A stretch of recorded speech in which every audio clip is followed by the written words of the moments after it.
Ma'am, saan po kayo pupunta? Ma'am, saan po kayo pupunta?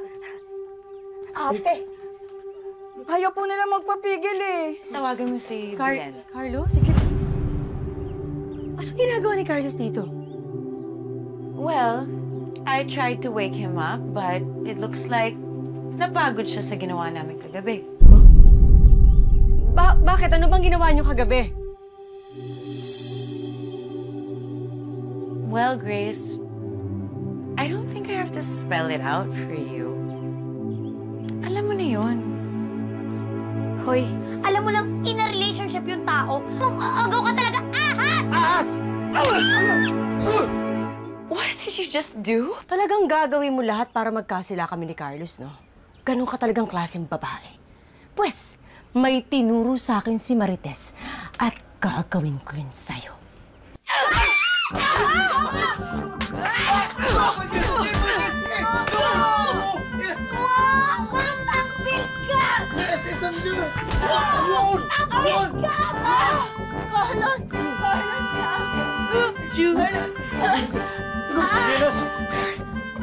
Grace!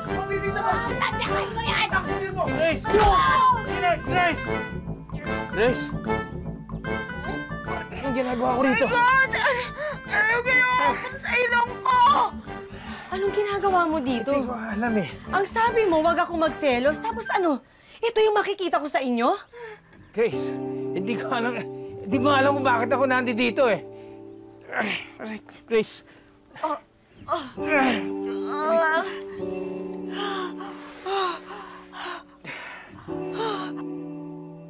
Grace. Tama na, Grace. Tama na. Grace, tingnan mo na. Ma'am! Grace, tingnan mo na! Dapat tinapos mo na yun. Did you spike my drink? You spiked my drink! Will you stop it? Ako na nga yung nabugbog tapos pagbibintangan mo pa ako? Iyan ang ginawa mo siguro! She just assaulted me! Ididemanda ko siya. She will pay for this! Grace! Gusto mo ng tulong? Dali kita sa ospital. No, just leave! Just go! Go! Grace! Grace! Umalis ka na! Grace! Rose! Belen! Belen!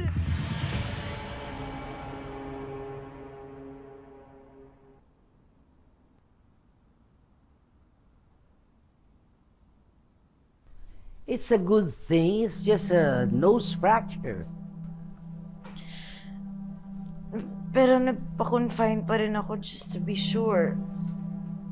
Ang sakit-sakit ng katawan ko. I can't believe she did this to me. Ano ba kasi klaseng babae yun? That barbaric woman. At ikaw din naman, Venus, naghahanap ka rin ng gulo. Tita, I was ready for a catfight, not an action scene. Baka violent ng taon yun.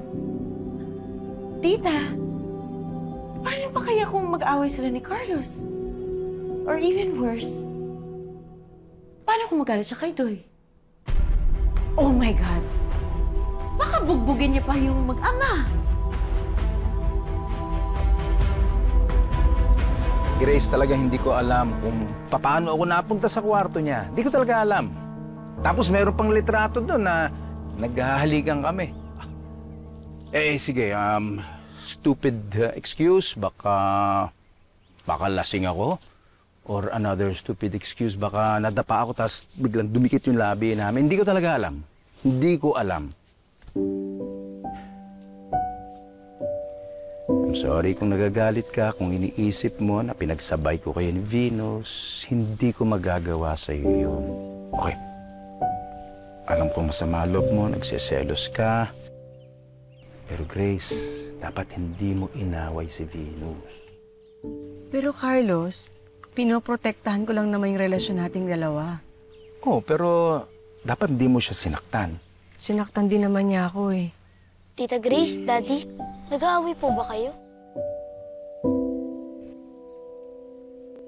Umuwi ka na. Mag-isa lang sa bahay si Hailey. Basta huwag mo ikwento sa kanya yung nangyari, ha? Sige. Sabihin mo na lang na sumama yung pakiramdam ko Pero okay na ako at kailangan ko magpahinga. Okay. Sige, mauna na ako, ha? Sige.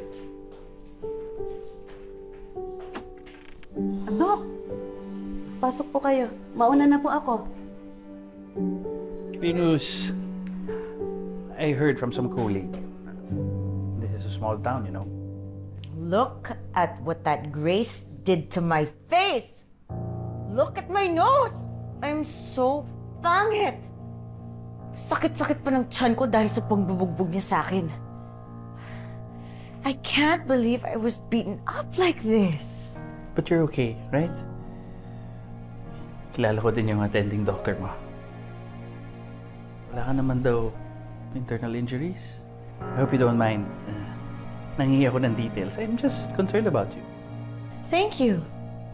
But that Grace, she better pay for this. Ididemanda ko siya for physical injuries or trespassing or whatever. Alam mo, maswerte ka pa rin eh dahil yan lang ginawa niya sa'yo.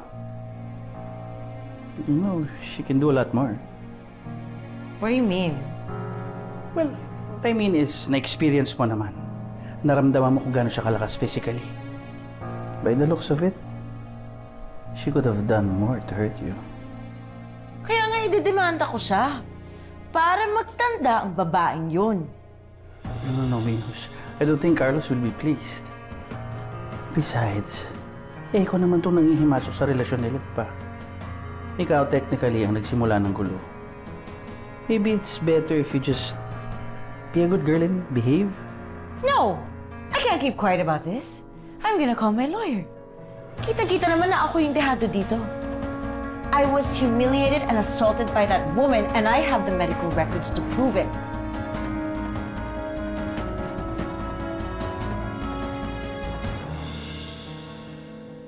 Oh, ito.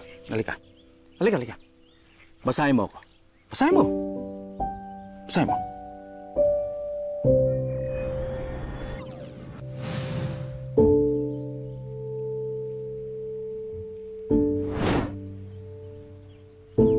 Nakatulog ka nga.